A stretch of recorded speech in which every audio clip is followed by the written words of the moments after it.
A balanced life?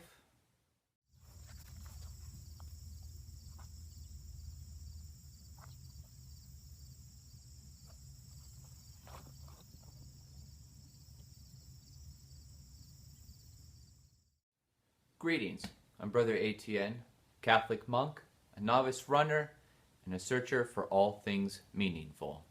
We all face each and every day the reality that life isn't always peachy, that it involves some suffering, some struggle. Some of us have to endure great amounts of suffering.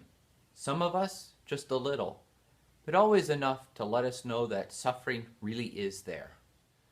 For anyone who runs, or is attempting to run, or thinking about getting into running, I don't need to preach to you about the reality that running does involve suffering, that it does involve some sacrifice. I hear people speaking all the time about seeking balance in their lives, that happy medium where they seek and find peace and tranquility. For me, I don't want that. I don't want a balanced life for two reasons. One, I just know that normal life, typical life, doesn't exist in a happy balance.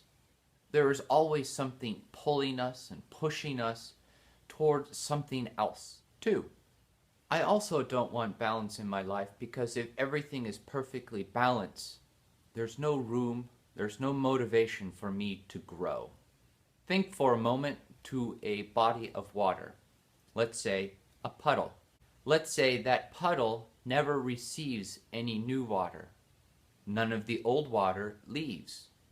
Nothing stirs it, nothing disturbs it. What happens? That body of water goes stale. It becomes disgusting, foul, and eventually it dries up and dies. I admit in life that might be an extreme example, a little over the top, but it does help illustrate my point. If nothing comes into your life that is new, that is challenging, and that works to push the old self out, you never grow. And there's even a real possibility that even though you may not be growing, you might actually become weaker, become stagnant, even worse off than before. Nothing in life that matters, relationships, family, friends, work, faith, exercise, anything.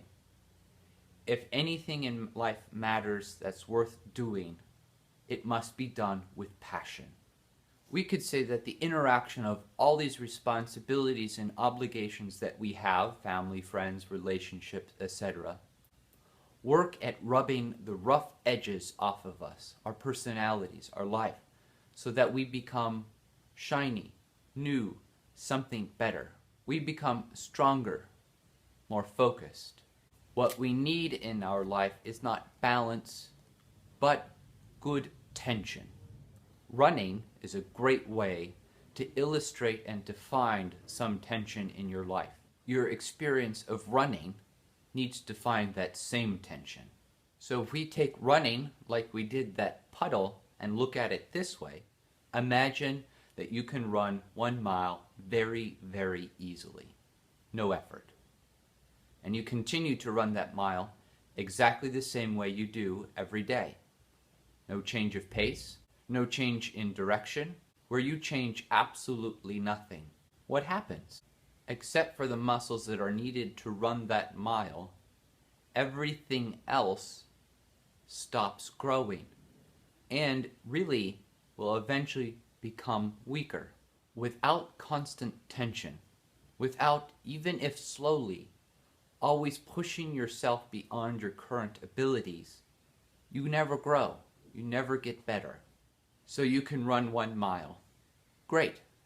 You can do it in, let's say, 15 minutes. Wonderful. 2 weeks later, try 14 minutes. The further you go, the harder you push, with proper tension, the better you become. Otherwise, you atrophy. I also do not want to suggest that rest plays no important part in this proper tension. Rest is a great push to the pull of exercise, of struggling, of sacrifice. With rest, you ease the extreme tension to bring you back and so you can grow and to go further.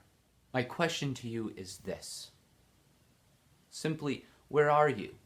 Have you kind of found yourself in a limp balance? Are you growing? Are you pushing yourself to become better? A better person, better in relationships, better at running? If not, try something new this week. Something that challenges you. Something that pushes you forward. Go out, change the world, change your life.